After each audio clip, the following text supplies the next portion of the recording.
बच्चों, आप सभी का एक बार फिर से स्वागत है एसपी कोचिंग इंस्टीट्यूट के इस बेहतरीन चैनल पर। तो उम्मीद है आपको हमारी क्लासेस अच्छी तरह से पसंद आ रही होंगी। तो पिछली वाली क्लास में हमने दो डिजीज़ के बारे में चर्चा करी थी, टाइफाइड और निमोनिया के बारे में। उम्मीद है वो वाला लेक्चर आपको अच्छी तरह से समझ में आया होगा। क्लास 12 की फिजिक्स के भी लेक्चर स्टार्ट हो गए हैं हमारे चैनल पर। तो आपके शिवेन सर, जैसा मैंने आपसे पहले कहा था, तो वो आपको अब फिजिक्स वहाँ पर पढ़ा रहे हैं, स्टार्टिंग से पढ़ा रहे हैं। अच्छी तरह से उन क्लासेस को अटेंड कीजिए और समझिए क्या क्या वो बता रहे हैं, जिससे आपकी फिजिक्स की भी जो समस्याएं हैं वो भी आपकी दूर हो जाएं। तो आज का हमारा टॉपिक रहेगा डिप्थीरिया, पर्टूसिस और टिटनेस के बारे में। इन तीन डिजीज के बारे में या इन तीन रोगों के बारे में आज हम चर्चा करने वाले हैं। तो बिना देरी किए हुए हम आज की क्लास को स्टार्ट करेंगे। तो सबसे पहले हम बात करेंगे डिप्थीरिया के बारे में। डिप्थीरिया को दूसरे नाम से, यानी इसे किस नाम से, इसे गलघोटू के नाम से भी जाना जाता है। इसलिए क्या होता है कि गले में स्वेलिंग आ जाती है, गले में सूजन आ जाती है, जिसके कारण क्या होता है कि कुछ भी निगलने में समस्या होने लगती है। तो इसको गलघोटू के नाम से भी जाना जाता है।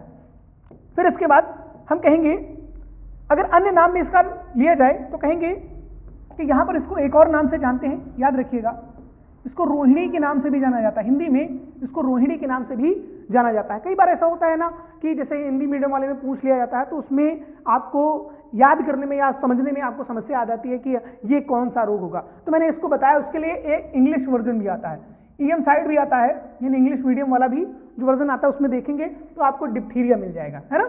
तो यहाँ पर इसके आगे आप बढ़ा करके लिख भी सकते हैं, ठीक है, डिप्थीरिया, ठीक है, डिप्थीरिया।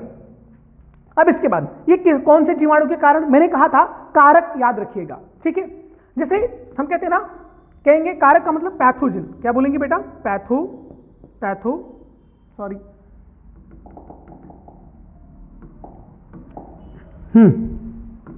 क्या बोलेंगे?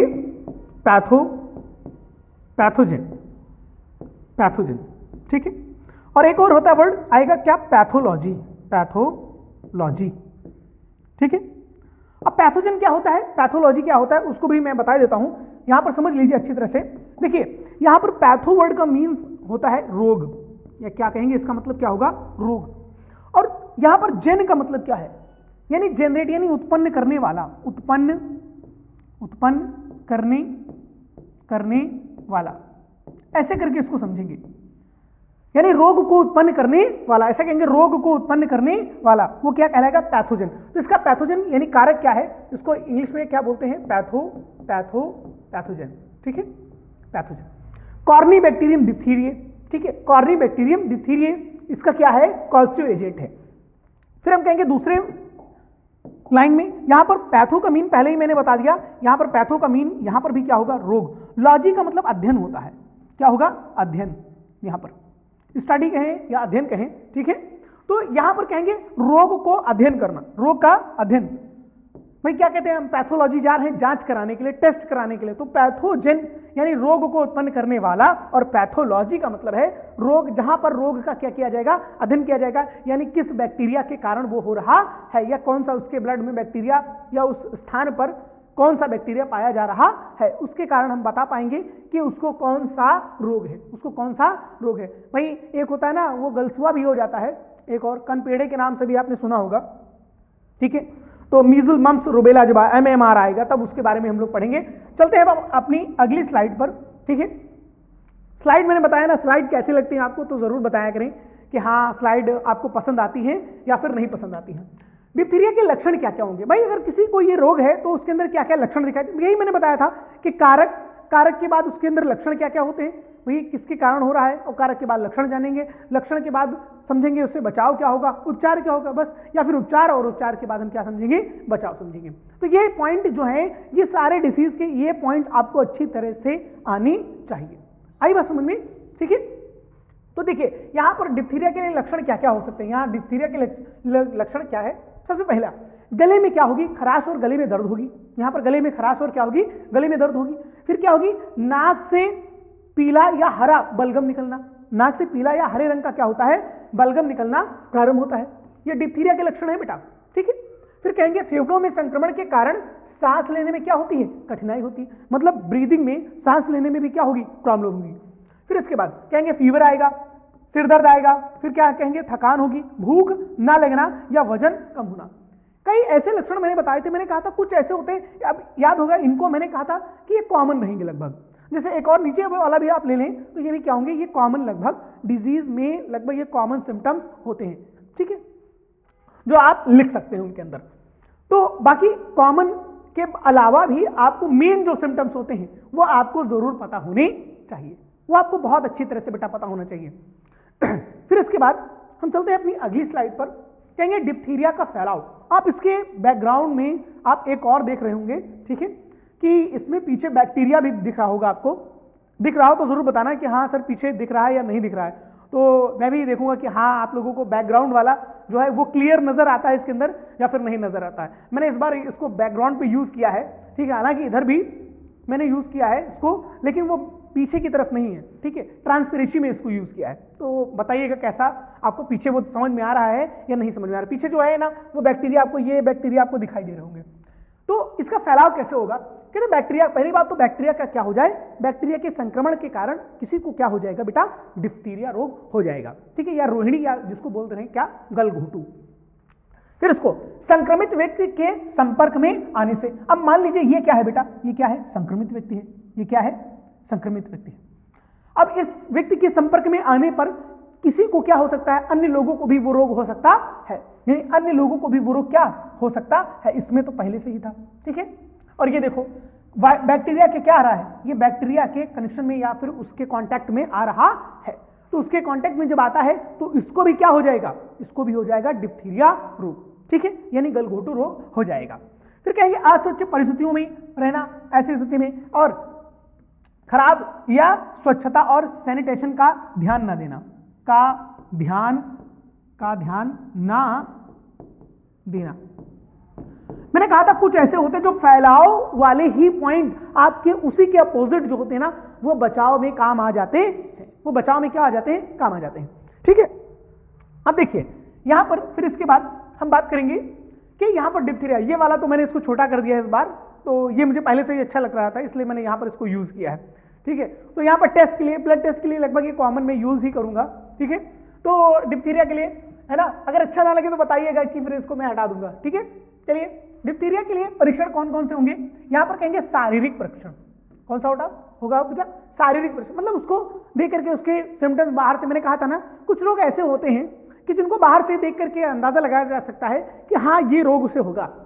जैसे मैंने कहा था कोल्ड के लिए ये नहीं होता है कि हाँ कि टेस्ट करा के लाइए जा करके, है ना, कि थ्रोट स्क्रैब टेस्ट, ठीक है, देखिए ये वाला जो टेस्ट कर रहे हैं ना थ्रोट स्क्रैब टेस्ट होगा, और रक्त परीक्षण यानी ब्लड टेस्ट, वो आपको पता ही है, ब्लड टेस्ट यानी वैसे होता है ना सीबीसी वगैरह, कंप्लीट ब्लड काउंट ऐसे करके, तो ब्लड टेस्ट वगैरह भी होगा। हालांकि आपको यहाँ पर पैथोलॉजी में ये याद करने की कि कौन कौन सी टेस्ट होते हैं, मैंने कुछ टेस्ट आपको बताया है और कुछ टेस्ट की मैं लिस्ट भी दे दूंगा और उसके बारे में बता भी दूंगा कि इनके बारे में आप याद रखिएगा, ठीक है। जैसे पिछली बार एमआरआई का फुल फॉर्म पूछा था, तो मैग्नेटिक रेजोनेंस इमेजिन, ऐसे करके वहां पर फुल फॉर्म भी पूछ लेते कि इसका मतलब क्या होता है और ये किसके लिए होता है, ठीक है। चलिए आगे बढ़ते हैं, कहेंगे डिप्थीरिया का उपचार क्या क्या हो सकता है। भाई मैंने कहा ना एंटीबायोटिक्स, मैंने पहले ही बता दिया था कि बैक्टीरिया से संबंधित रोग है तो हम वहां पर कहेंगे कि एंटीबायोटिक का इस्तेमाल किया जाएगा। फिर कहेंगे आराम और तरल पदार्थों का सेवन, भाई गले में स्वेलिंग है, गले में क्या है, स्वेलिंग है, चीजों को निगलने में समस्या हो रही है, परेशानी हो रही है, ठीक है, या इनटेक करने में समस्या आ रही है, परेशानी आ रही है, तो ऐसी अवस्था में क्या होगा कि लिक्विड चीजें लें तो ज्यादा बेहतर होगा। वैसे लिक्विड पदार्थ के लिए डाइजेस्टिव सिस्टम को कम काम करना पड़ता है और बेहतर ढंग से ज्यादा समय तक डाइजेस्टिव सिस्टम चलता रहता है, इसलिए जैसे जैसे उम्र जाती रहती है वैसे वैसे कहते हैं डॉक्टर्स कि आपको लिक्विड में लेना चाहिए, आपको किसमें, लिक्विड में लेना चाहिए। संक्रमण और को नियंत्रित करने के लिए दवाएं, वो दवाएं आपको पहले ही बता दी कि एंटीबायोटिक्स का इस्तेमाल, गंभीर मामलों में अस्पताल में भर्ती होना पड़ सकता है तो वहां पर भी इसका इलाज हो सकता है, वहां पर भी इसका इलाज संभव है, वरना शुरुआती दौर में घर पर भी इसका ट्रीटमेंट संभव है, ठीक है। घर पे का मतलब कि डॉक्टर से लेंगे यानी कि क्लिनिक वगैरह पे मेडिसिन वगैरह ले लेते तो ठीक हो जाते हैं लोग। फिर इसके लिए क्या होंगे, रोकथाम के लिए क्या कर सकते हैं, पहले ही बताना हाइजीन का बहुत अच्छी तरह से ध्यान देना है, ठीक है।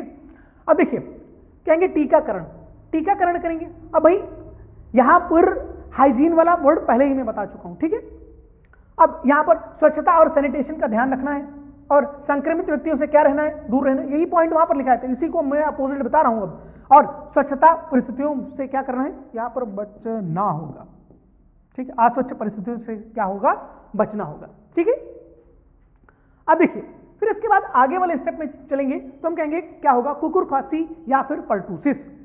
क्या होगा, कुकुर खांसी या फिर पर्टूसिस। इसको काली खांसी के नाम से भी जाना जाता है, इसका दूसरा नाम भी लिख लीजिएगा, इसको काली खांसी भी कहते हैं, काली खांसी भी कहते हैं। ये काली खांसी नामक रोग है, ठीक है।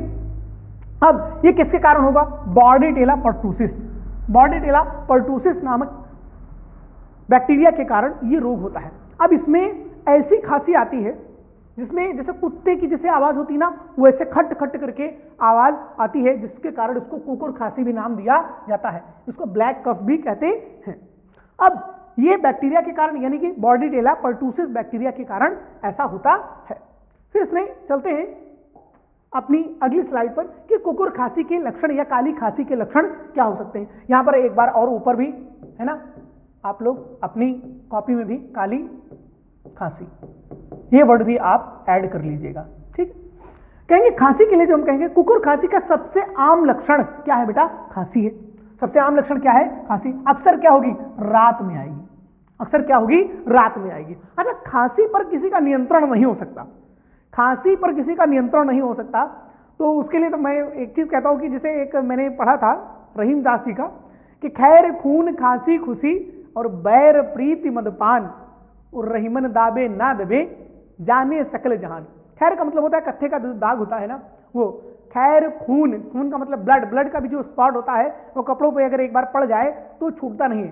खैर खून खांसी खुशी, खांसी किसी को आ रही है, मान लो वो कंट्रोल करने का प्रयास करता भी है कि महफिल में बैठा या कहीं क्लास में बैठा, जैसे बच्चे होते हैं ना क्लास में बैठे कंट्रोल कर रहे हैं, लेकिन एक बार वो आवाज वो आ ही जानी है। खुशी, अगर आप खुश हैं तो आपके चेहरे से ही पता चल जाएगा कि हाँ आप खुश हैं, ठीक है। खैर खून खांसी खुशी बैर प्रीति मदपान, कह रहे बैर का मतलब किसी से दुश्मनी हो तभी भी आप ऐसे गुर्रा, दूसरा पहले ही समझ जाता है कि इनके बीच में अब वार्तालाप नहीं होती या बातचीत नहीं होती, ठीक है। बैर प्रीति, प्रीति का मतलब प्रेम, यानी कि प्रेम भी कभी छुपाए नहीं छुपता। और मदपान का मतलब मदिरा पान, है ना। आदमी जो है स्ट्रेट, इंसान पी के आए, घर में आए पी के, और आए से स्ट्रेट, अपने समझ से बिल्कुल एकदम स्ट्रेट, लेकिन वो ऐसे करके मतलब हिल रहे हैं, अमल के अपने समझ में कि हाँ बिल्कुल स्ट्रेट खड़े हुए। और मम्मी तो पहले से गाड़ी की हॉर्न की आवाज अगर आती है ना घर पे हॉर्न की आवाज पापा बस बजा दे, समझ लो कि कुछ के घर में ऐसा होगा कि बता दिया भैया आज लगा के आ गए, है ना। तो कई जगह पे ऐसा मैंने देखा है, तो ऐसा ही परिस्थितियां उत्पन्न हो जाती हैं, ठीक है। तो कहते वैसे आप कहीं अगर आप अच्छी तरह से पढ़े होंगे तो एक चीज याद रखें कि महिलाओं से कभी आप छुपा नहीं सकते। अगर इंसान कोई है तो ना पी के जैसे आता है ना, तो वो चाहे कितना प्रयास करे ना, महिलाएं जब पहचान जाएंगी कि नेचर ने इनको गिफ्ट दिया। जो स्मेल की जो क्वालिटी कह दें या स्मेल करने की जो प्रवृत्ति होती है, वो महिलाओं और पुरुष की तुलना में महिलाओं में अधिक होती है। वो ज्यादा अच्छी तरह से किसी चीज को स्मेल कर सकती, किसी चीज को ज्यादा अच्छी तरह से स्मेल कर सकती, क्योंकि नेचर ने ऐसा इनको दिया। कहते फीमेल जो होती थी तो वो अपने बच्चों की रक्षा करती थी, तो खतरे को पहचानने के लिए ऐसा उनमें होता है कि पहले से उनमें स्मेल, तो उसका आज यूज कर रहे हैं कि हाँ वो पहले दूर से ही बता देंगे कि फला व्यक्ति पिया हुआ है या उसने मसाला या तंबाकू वगैरह खाई हुई है। लेकिन हाँ मेल बहुत कम ही बता पाते ऐसा, ठीक है। हाँ, दूसरी बात कहेंगे, कुकुर की तरह खांसी आती है। खांसी की आवाज कुकुर की तरह होती है, जिससे इस रोग को कुकुर खांसी भी कहते हैं। सांस लेने में क्या होगी भाई, खांसी आती है तो सांस लेने में भी क्या होगी, कठिनाई होगी। फिर इसके बाद बोलेंगे बुखार, यानी इसमें फीवर भी आएगा। फिर इसके बाद कहेंगे थकान, यानी खांसी इतनी थकान भी महसूस होती है। चलिए चलते हैं आगे। कुकुर खांसी के लक्षण कारण क्या क्या हो सकते हैं। बैक्टीरिया के कारण ही हो सकता है। फिर इसके बाद संक्रमित व्यक्ति के संपर्क में आने से ऐसा हो सकता है, असच्छ परिस्थितियों से, और खराब, और वही पॉइंट जो मैंने बताया था, पहले भी बताया था कि ये पॉइंट ना आप हर उसमें याद रखिएगा। बैक्टीरिया के सारे उसमें, बैक्टीरिया वायरसेस के सारे रोगों में ऐसा याद रखिएगा, जिससे आपको थोड़ा सा चीजों को लिखने में, कई बार ऐसा होता है 5 नंबर में आ जाता है, जब ना आए तो 1-2 पॉइंट आप लिख दीजिए, तभी भी आपका काम चलेगा, ठीक है। फिर इसके बाद बात करेंगे कुकुर खांसी का निदान क्या क्या हो सकता है। शारीरिक परीक्षण के द्वारा, खांसी के नमूने के परीक्षण के द्वारा, यानी बलगम वगैरह के द्वारा, खांसी के परीक्षण रक्त परीक्षण के द्वारा, फिर इसके बाद कहेंगे एक्सरे और इमेजिंग टेस्ट के द्वारा हम क्या कर सकते हैं, इनकी जांच कर सकते हैं। फिर उपचार क्या क्या हो सकता है बेटा, पहले ही बताया है कि क्या एंटीबायोटिक लिखना है। हालांकि कुछ डिजीज में मैंने दवाइयों के नाम भी बता दिए हैं, लेकिन आपको किसी को बता नहीं देना है कि ये वाली दवाई खाना है, आपको कुकुर खांसी है, आपको खांसी आ रही है, ये वाली लिख के दे दिया। आप वैसा नहीं करना, आपको याद रखना। एंटीबायोटिक आप याद रखें चलेगा, आप पेनिसिलिन, स्ट्रेप्टोमाइसिन, सिप्रोफ्लॉक्सिन, ऐसे करके बहुत सारी मेडिसिन आती हैं जो कि एंटीबायोटिक्स की कैटेगरी में आती हैं, ठीक है, और भी बहुत सारी होती हैं। तो हम कहेंगे कि यहाँ पर एंटीबायोटिक्स आराम और तरल पदार्थों का सेवन करने से, संक्रमण को नियंत्रित करने के लिए दवाएं ली जाती हैं। फिर गंभीर मामलों में क्या अस्पताल में भर्ती होना पड़ सकता है। ये मैंने 2 कॉमन वर्ड वहीं से ही कॉपी पेस्ट किए हैं।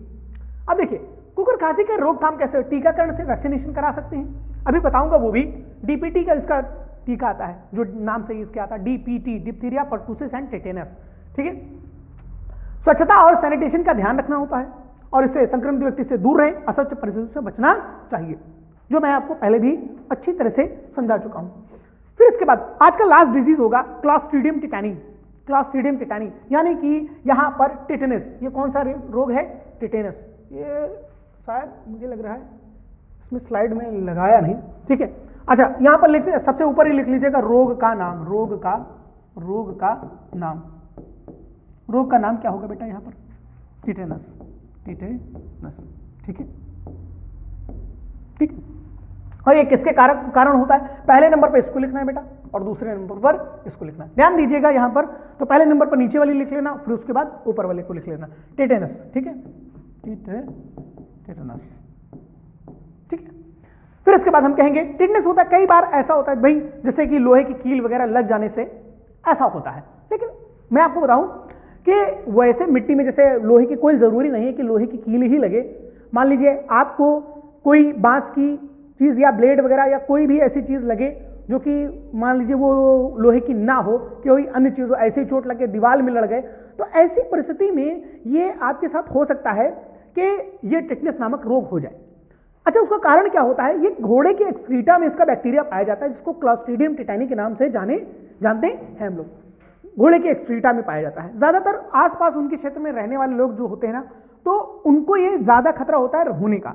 ऐसा नहीं है कि जहां पर वो घोड़े नहीं होंगे वहां पर किसी को हो नहीं सकता, हो सकता है वो उड़ के कहीं से वो स्पोर आया हो, क्योंकि काफी समय तक ये उसमें जीवित रहता है।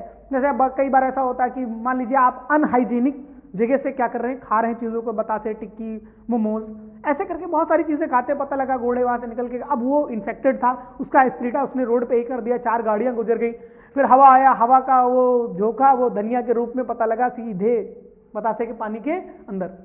तो ऐसी स्थिति में हो सकता है आप उससे भी, है ना, अनहाइजीनिक जगह से क्या कर सकते हैं, जैसे खाएंगे, तो ऐसे परिस्थितियों में हम लोगों को या किसी भी व्यक्ति को ये रोग हो सकता है। ठीक है, आपको ऐसा नहीं कह रहा हूं कि मतलब आप खाएं नहीं, खाएं, लेकिन हाइजीनिक जगह से आप खाएं तो ज्यादा बेहतर होगा। ठीक है, पता लगा क्या खा रहे हैं, धनिया के स्थान पर पता ही ना चले, है ना। तो ऐसे करके ये रोग हो सकता है। ठीक है, कोई जरूरी नहीं, मैंने बताया ना, कोई जरूरी नहीं कि सिर्फ लोहे की कील ही लगने से, पर ज्यादातर ऐसे रिजल्ट आते हैं ना, तो उस वजह से ऐसा होता है। टिटेनस के लक्षण क्या क्या हो सकते हैं, याद रखें, वैसे इसे लॉकजॉ भी कहते हैं।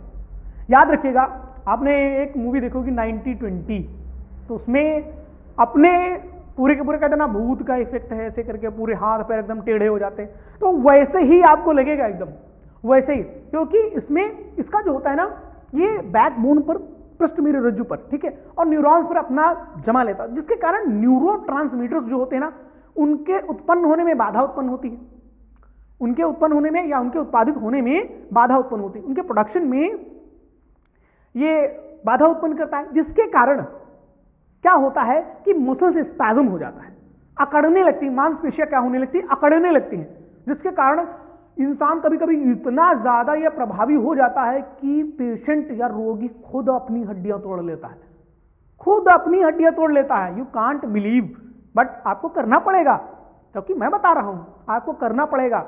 ठीक है, आपको बिलीव करना पड़ेगा मेरे पे। तो कई बार ऐसा होता है कि इसका इतना ज्यादा आकलन, मतलब आप देख लेंगे तो डर जाएंगे कि इंसान, उस व्यक्ति ने मतलब उल्टा खड़े होकर अपनी हड्डियों को तोड़ लेना। आप टिटेनस कि पेशेंट को गूगल पे सर्च करना और उसमें इमेजेस देखना तो आपको समझ में आ जाएगा। ठीक है, अभी अगर इसमें होता तो मैं अभी दिखा सकता था, लेकिन ये एग्जिट करना पड़ेगा। चलो अभी देखता हूँ, अगर लास्ट में होता ना तो देखता हूँ, एक बार ट्राई करते हैं। ठीक है, तो फिर इसके बाद बोलेंगे कि चेहरे की भाई मांसपेशियों में जकड़न और दर्द होता है, इसके साथ चेहरे की मांसपेशियों में जकड़न ऐसे करके खिंच जाती है, जिससे मुंह खोलने में भी क्या होती है, कठिनाई होती है।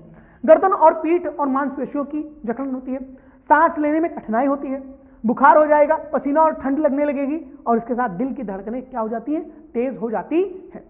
अब मैंने बता दिया ऐसा क्यों होता है, उस बैक्टीरिया के कारण होता है। अच्छा, ये बैक्टीरिया जो होता है ना, न्यूरॉन्स को भी इफेक्ट करता है, न्यूरॉन्स को भी इफेक्ट करता है। ऐसे ही जानते ना, जब आप पढ़ेंगे रैबिडो के बारे में, यानी कि रैबीज के बारे में जब पढ़ेंगे, तो रैबीज का भी जो होता है ना, जो कॉजिटिव एजेंट होता है, कारक जो होता है, वो क्या कर देता है, वो ब्रेन पे अपना प्रभाव दिखाता है, वो मस्तिष्क पर अपना प्रभाव दिखाता है, जिसके कारण व्यक्ति उसी के जैसा जिससे हुआ है उसको रैबीज, उसी पर वो अपना उसी के जैसा वो व्यवहार करने, पेशेंट उसी के जैसा व्यवहार करना प्रारंभ कर देता है। जैसे कुत्ते वगैरह से होता है, बिल्ली वगैरह से होता है, गाय वगैरह से होता है, तो ऐसी परिस्थितियों में हो सकता है, और बहुत ही बेकार होता है, ये समझ लीजिए रैबिस, जैसे बंदर वगैरह। ठीक है, तो जानवरों के काटने से या उनकी सलाइवा से ऐसी समस्याएं हो सकती है। कहेंगे यहाँ पर सही कर लेना, मैंने पहले वाले में टिटनेस जहाँ पर भी लिखा है उसको ऐसे लिख लेना, टिटेनस। ठीक है, हालांकि ऐसे भी लिखेंगे तभी चलेगा, आपको इंग्लिश में तो मैंने बता ही दिया है। तो टिटनेस का कारण क्या क्या हो सकता है भाई, क्लॉस्ट्रीडियम टिटानी हो सकता है, घाव या चोट लगने पर बैक्टीरिया का प्रवेश हो जाना, फिर इसके बाद अस्वच्छ परिस्थितियों में रहना, या फिर खराब और अस्वच्छ सैनिटेशन। भाई मैंने बता दिया कि बताशे वगैरह ये सारी चीजें जो अनहाइजीनिक जगह से क्या करते हैं, खाते हैं। हाइजीन के बारे में पढ़िएगा, तो हाइजीन वर्ड आया है। ठीक है, शायद मुझे ठीक से अगर याद है तो ये किसी की बेटी थी, वो फादर ऑफ मेडिसिन थे आई थिंक, और उनकी लड़की का ही नाम था हाइजिया, नाम था उनका। तो उन्हीं के हाइजिया के नाम पे ही उन्होंने ही इस चीज़ को बताया था कि मतलब हाइजीन रहना, मतलब स्वच्छ रहना, सैनिटेट रहना, तो ऐसे करके उन्होंने बताया, तब उन्हीं के नाम पे ही रखा गया था हाइजीन, उन्हीं के नाम पे ही रखा गया था हाइजीन। ठीक है, शायद ऑस्केपिलिस की बेटी थी वो, हिप्पोक्रेट्स या ऑस्केपिलिस ऐसे ही उनका नाम था। ठीक है, एक बार देखिएगा, आप भी देखिएगा एक बार सर्च करके। क्योंकि टिटनेस का निदान क्या क्या हो सकता है भाई, शारीरिक परीक्षण द्वारा, जैसे मैंने आपको बताया शारीरिक परीक्षण, ऐसे अकड़ने लगेंगे, ऐसे उंगलियां क्या होती है, अकड़ने लगती हैं। ठीक है, अब रक्त परीक्षण के द्वारा, मांसपेशियों की जांच के द्वारा, एक्सरे और इमेजिंग टेस्ट के द्वारा क्या कर सकते हैं, इनकी जांच कर सकते हैं। टिटनेस का उपचार क्या हो सकता है, एंटीबायोटिक्स, दवाई, एंटीबायोटिक लेना, ये दोनों ही हो गया, एंटीटॉक्सिन्स लेना, और इसके बाद एंटीबायोटिक्स लेना। मांसपेशियों को आराम देने के लिए दवाई, चेनी की मांसपेशियों में दर्द को कम करने के लिए क्या, मेडिसिन का जो इस्तेमाल करेंगे। सांस लेने में मदद के लिए ऑक्सीजन थेरेपी भी का इस्तेमाल करते हैं। गंभीर मामलों में क्या होता है, अस्पताल में भर्ती होना पड़ सकता है शुरुआती दौर में। इसीलिए क्या होता है ना, टिटनेस शॉट लगते हैं भाई, एक जो शॉट होता है वो 6 महीने तक असर करता है, वो 6 महीने तक असर करता है। ऐसा कहा जाता है भाई कि भाई एक वर्ष में आपको टिटनेस के 2 बार इंजेक्शन लगवाने ही चाहिए, जिससे कभी भी ये अगर प्रवेश करे तो पहले ही आपके शरीर में उसके लिए एंटीबॉडीज क्या हों, उपस्थित हों। अभी हम एंटीजन और एंटीबॉडीज के बारे में अच्छी तरह से पढ़ेंगे। पहले हम रोग के बारे में पढ़ लें, रोग के फिर उसके बाद सारे के सारे रोग पढ़ने के बाद तब उसके बाद हम इम्यून सिस्टम के बारे में भी अच्छी तरह से अध्ययन करेंगे, वहां पर आपको अच्छी तरह से समझ में आएगा। अगली स्लाइड है हमारी इसके रोकथाम के लिए। इसके जहां जहां नहीं सही किया है प्लीज बेटा अपनी कॉपी में आप सही कर लीजिएगा। ठीक है, टिटनेस का रोकथाम क्या हो सकता है भाई, टीकाकरण अभी बताया ही, स्वच्छता और बाकी 2 पॉइंट मैंने आपको पहले ही बता रखे हैं कि स्वच्छता का और सैनिटेशन का ध्यान रखना है, और टीकाकरण इसका तो सबसे ज्यादा जरूरी वही पॉइंट जो अभी आपको बताया गया। फिर इसके बाद बोलेंगे यहां पर ये याद रखिएगा, ठीक है, इसको याद रखिएगा, वेरी इंपॉर्टेंट। ठीक है, टीका में ये आपका पूछा जा सकता है। अगर पूछा जाए डीपीटी का टीका लगता है, कौन सा टीका लगता है बेटा, डीपीटी का टीका लगता है। मैं कलर चेंज कर देता हूं, ये डीपीटी का टीका लगता है। डीपीटी का मतलब पहले डी का मतलब डिप्थीरिया, दूसरा पर्टूस और टिटनेस, ये डीपीटी का टीका लगता है। तो याद रखिएगा, टिटनेस का अलग भी टीका लगता है, ऐसा नहीं लगता है। तो डिप्थीरिया, पर्टूसिस और टिटनेस, इसको बोला ही जाता है डीपीटी का टीका। ठीक है, आपको समझ में आ रहा है, देखो कितने स्माइल करके, आपकी तरह डरावनी नहीं, मतलब आपकी तरह डरावनी का मतलब आपकी तरह डरती नहीं है, ऐसा नहीं कह रहे तुम लोग डरावने हो, थोड़ा थोड़ा हो, मतलब ज़्यादा नहीं हो लेकिन थोड़ा थोड़ा फिर भी हो। ठीक है, तभी भी देखिए कैसे स्माइल कर रहे हैं अपना टीकाकरण करा करके, वैक्सीनेशन कराने के बाद भी देखिए कैसे स्माइल कर रहे हैं अच्छी तरह से, है ना। तो वैसे ही पढ़ने के समय आप भी अच्छी तरह से स्माइल किया करिए और किताबों के साथ समय व्यतीत करेंगे, अच्छा लगेगा।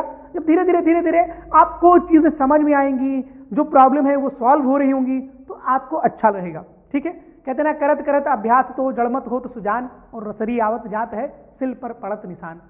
ठीक है, तो अभ्यास करते रहिए, जुटे रहिए, लगे रहिए, जिससे आपको चीज़ें अच्छी तरह से समझ में आती रहें। अगर आप किसी चीज़ को क्वेश्चन लगा रहे हैं और आपको ये परेशानी आ रही है कि कैसे सॉल्व करें, सॉल्व नहीं हो रहा है, तो मैं तो हमेशा कहता हूं जैसे 1 बार 2 बार 3 बार आप ट्राई करिए, हो जाएगा। ऐसा नहीं कि नहीं होगा। कितना असफलता एक चुनौती है, इसको तुम स्वीकार करो। क्या कमी रह गई देखो और सुधार करो। जब तक सफल ना हो, ध्यान से सुनिए, जब तक सफल ना हो नींद चैन को त्यागो तुम, और संघर्ष का मैदान छोड़कर मत भागो तुम। कुछ किए बिना ही जय जयकार नहीं होती, और कोशिश करने वालों की कभी हार नहीं होती। ठीक है, तो कोशिश करते रहिए, एक ना एक दिन सफल अवश्य होंगे। लगे रहिए, जुटे रहिए, करते रहिए इसी काम को लगातार। और आज की क्लास के लिए आप सभी को एक बार फिर से थैंक यू। और मेरी क्लासेस को देखने के लिए और मेरी क्लासेस के लिए लाइक करें, सब्सक्राइब करें, और ज्यादा से ज्यादा लोगों को शेयर करें बेहतर क्लासों के लिए। और भी अच्छी क्लासेस आपकी आती रहेंगी, और भी डिजीज के बारे में। अब धीरे धीरे बैक्टीरिया का खत्म हो रहा है, और हम इसके बाद वायरस वाला स्टार्ट करेंगे। अभी बैक्टीरिया में अगर एक और बची होगी क्लास, तो उसमें एक क्लास लेकर के 3 क्लास में आपका बैक्टीरिया वाला पोर्शन आपका कंप्लीट हो जाएगा। उसके बाद हम वायरस के बारे में पढ़ेंगे। मैंने क्रम से बताया था कि पहले बैक्टीरिया, फिर वायरस, फिर प्रोटोजोवन, फिर हेलिमंथुस, और फिर कवकों के बारे में। ये 5 प्रकार के रोगों के बारे में हम लोग अध्ययन करेंगे। उसके बाद अपनी क्लास को समाप्त करेंगे। तो थैंक यू क्लास, आज के लिए इतना ही। मिलते हैं अपनी अगली क्लास में, तब तक के लिए नमस्कार।